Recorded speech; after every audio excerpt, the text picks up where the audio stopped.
People have died for Black people to have the right to vote.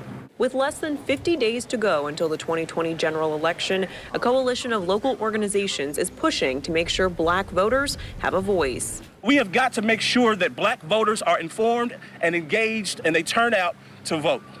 Because we've got to put people in office who already agree with the change that we believe needs to be made. Several groups have teamed up to form the Alberta Odell Jones Independent Black Voters Association in honor of the local attorney and civil rights icon. The organization will host phone banks to contact 42,000 unregistered Black voters across Kentucky and the more than 100,000 ex-felons who regained their right to vote last year. We want to make sure that everyone who has the right to vote exercises their vote. Louisville Urban League President and CEO Sadiqa Reynolds says the organization will release a series of PSAs to help voters understand their options and how to properly fill out an absentee ballot. The league is also making a push to get people to vote when the polls open on October 13th.